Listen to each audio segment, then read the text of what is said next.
se parle, on partage, on comprend, on apprend, on se détend. Radio Nîmes. C'est maintenant et c'est pour vous sur Radio Nîmes 92.2. Quand l'ascenseur du mensonge tombe en panne, la suite. Amis auditeurs et auditrices de Radio Nîmes, nous poursuivons notre découverte des archives glauques du camp du bien. Je vous propose d'abord un petit tour en Afrique du Sud, puis nous parlerons bombinette. Qui se souvient du procès du cardiologue Wouter Basson, avec ses 46 chefs d'inculpation, ses 153 témoins à charge, ses 40 000 pages de documents, procès suivi d'un acquittement qui permet à cet homme de poursuivre sa carrière, de conserver un poste de conseiller à la défense nationale ainsi qu'une activité de conférencier. Que lui reprochait-on ? Tout bonnement d'avoir animé le projet Coast depuis 1981 pour le compte du gouvernement sud-africain. De quoi s'agissait-il ? De la bombe noire consistant à contrôler la démographie excessive de la population noire par la création d'armes biologiques ne s'attaquant qu'aux noirs car basées sur le polymorphisme génétique. On tenta de fabriquer un stérilisant à asperger sous forme de gaz sur les foules de manifestants noirs ou à mélanger à l'eau consommée dans les quartiers noirs. À destination des femmes noires, on développa également un vaccin immunisant contre le sperme. On alla bien au-delà. Le budget de 10 millions de dollars permettant de s'offrir 200 scientifiques pour seconder Basson, surnommé Docteur la Mort. On procéda au travers de sociétés écrans permettant de contourner la politique internationale anti-apartheid. En plus du programme de réduction de population noire, on élaborera des armes pour assassiner des militants anti-apartheid, y compris ceux réfugiés en pays étrangers. Anthrax dissimulé dans des cigarettes ou des enveloppes, cyanure dans des chocolats, botulinum dans le lait, poison sur des parapluies et des tournevis. 200 combattants indépendantistes namibiens sont assassinés par asphyxie par les soins du docteur Basson. Son équipe opérait en s'appuyant sur le protocole de Genève, qui n'interdit pas l'usage par un État d'armes toxiques et bactériologiques contre sa propre population.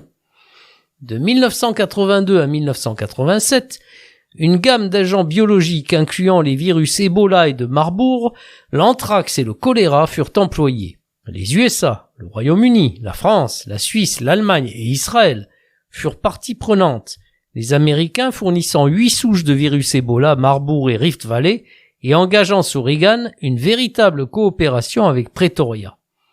Tout est bon pour venir à bout d'opposants à un régime menacé par l'Angola et des opposants pro-soviétiques.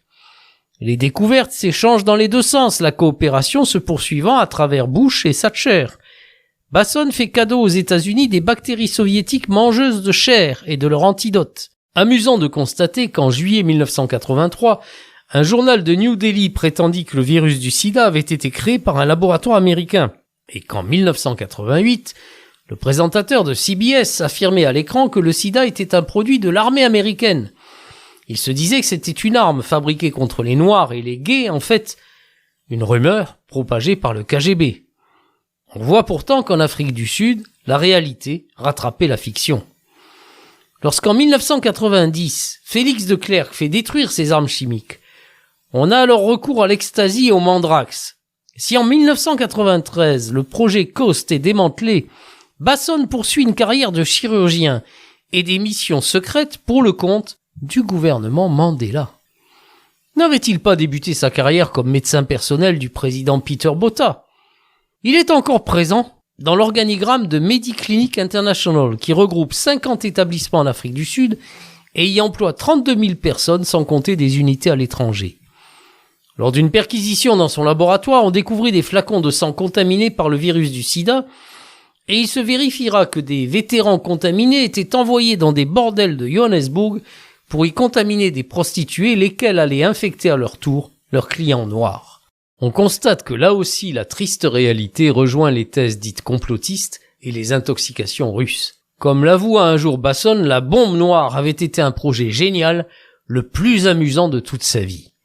Et tandis que Basson poursuivait ses activités sans être aucunement inquiété après avoir tenté de tuer ou de stériliser toute une population, on enterrait en 2019 à Kiev Anatoly Baronin, ex-agent du KGB, qui passa une partie de sa vie au Nigeria et qui collecta dans les villages dévastés par la maladie des échantillons de virus de Lassa qui permirent d'élaborer des antivirus contre les fièvres hémorragiques dont le fameux Ebola. Gageons que vous n'aviez entendu parler ni du premier infréquentable, ni du second qui fait désordre dans le camp des méchants. On se parle, on partage, on comprend, on apprend, on se détend. Radio Nîmes. Qui c'est qui est très gentil? Les gentils, Qui c'est qui est très méchant? les méchants, Qui a tous les premiers prix? les gentils, Qui roupille au dernier rang? les méchants, Qui fait des économies? les gentils, Et qui gaspille son argent? les méchants, Qui c'est qui vend des fusils? les gentils, Qui c'est qui se retrouve devant? les méchants, C'est comme un guignol spectacle permanent. Et vive l'école et vive le régiment. Tout le monde en rigole et tout le monde y croit. Mais pourtant, pour qui t'as de l'antipathie, les gentils, pour qui t'as un gros penchant, les méchants, c'est travail, famille, patrie, les gentils. C'est la retraite à 20 ans, les méchants. Oh!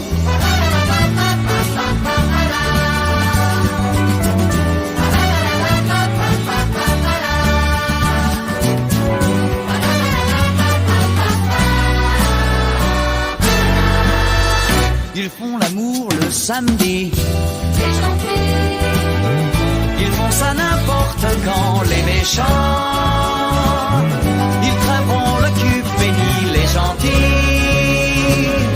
Ils crèveront le cœur content, les méchants. Les gentils méchants.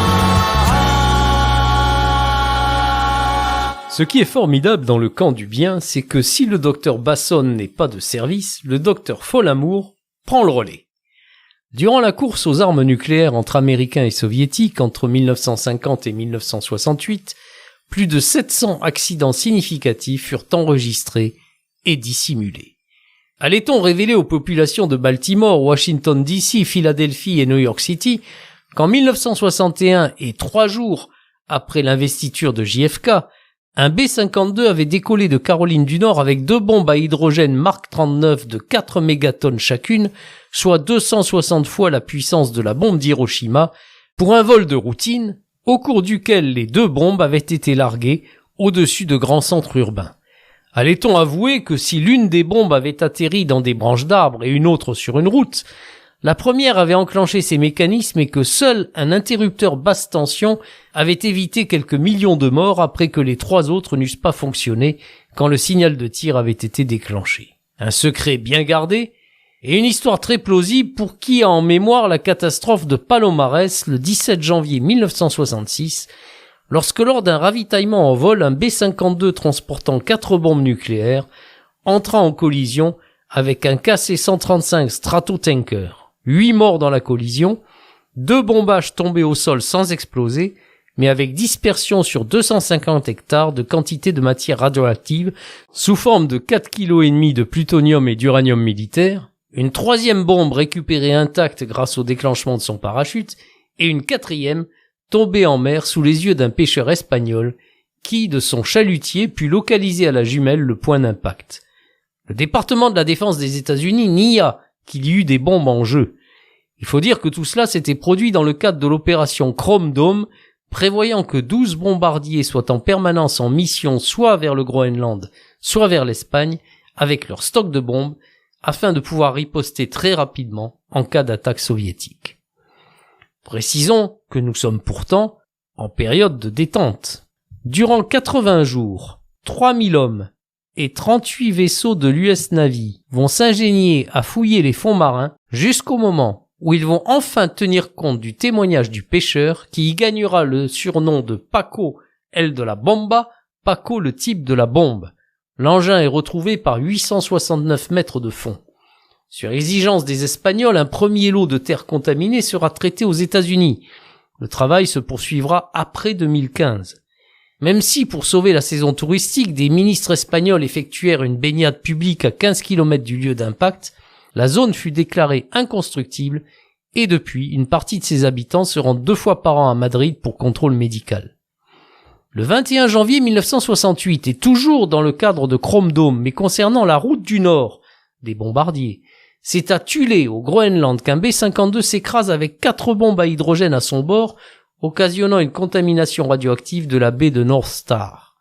Après cela, l'opération Chrome Dome, initiée par Johnson, est abandonnée.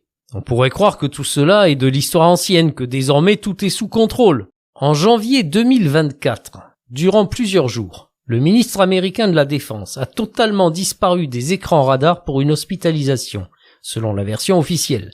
Hospitalisation qui faisait suite à une opération subie le 22 décembre 2023. Nul à Washington n'en avait été informé par le Pentagone, même pas Joe Biden. Sa subordonnée directe au Pentagone, avisée le 2 janvier, n'avait pas cru bon d'écourter ses vacances à Porto Rico.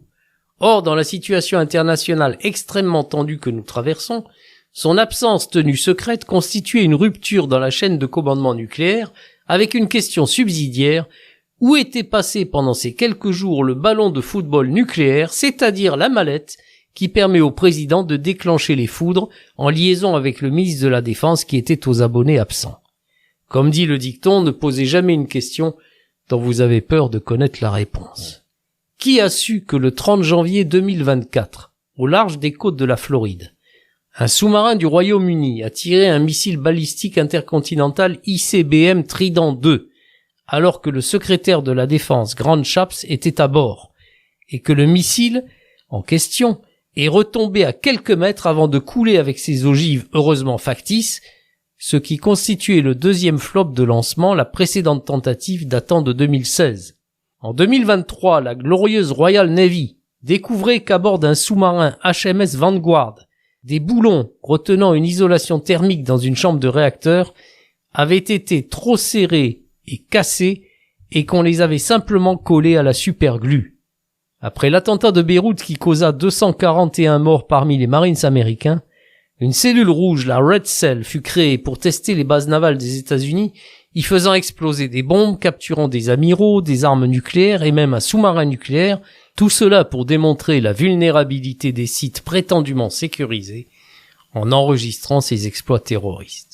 La contamination nucléaire n'est pas une exclusivité américaine. Le 13 février 1960, la France, vigie des droits de l'homme, réalisait dans le Sahara son premier essai nucléaire 4 fois plus puissant qu'Hiroshima. 16 autres se succédèrent, y compris après l'indépendance de l'Algérie.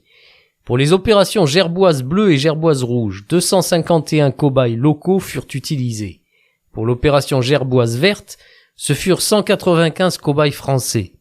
Gerboise bleue entraîna la contamination de 26 pays africains et du sud de l'Europe. Le 1er mai 1962, une explosion souterraine de 30 kilotonnes libère accidentellement un nuage radioactif qui contamine 2000 badauds civils et militaires, plus les habitants de la région, sans compensation ultérieure pour les victimes et leurs familles. Quant aux Polynésiens irradiés sur leurs atolls, c'est en toute discrétion qu'on les transportait dans des hôpitaux parisiens, les 58 documents militaires n'étant déclassifiés qu'en 2013. Amis auditeurs et auditrices de Radio Nîmes, lors de notre prochaine rencontre, nous ferons une incursion dans la guerre des 6 jours. Puis ce sera Cuba. Et enfin, je vous inviterai à boire un coup et même plusieurs avec Boris Nikolaïevitch Eltsine. Seul maire s'est aperçu que dans notre village, on ne s'amusait plus. On était bien trop sages. Il nous a réunis un jour sur la place du marché. Il nous a dit: j'ai une idée, mes chers administrés. On va faire la bombe atomique pour ne pas qu'on nous prenne pour des comiques. On va exploser la planète en chantant la haïtou, la haïtou. On va faire la bombe atomique pour leur montrer qu'il n'y a pas qu'en Amérique qu'on sait s'amuser, faire la fête en chantant.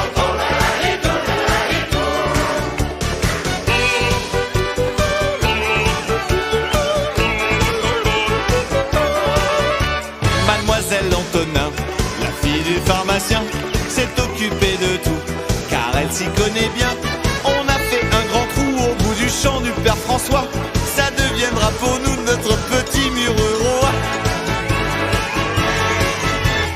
On va faire la bombe atomique pour ne pas qu'on nous prenne pour des comiques.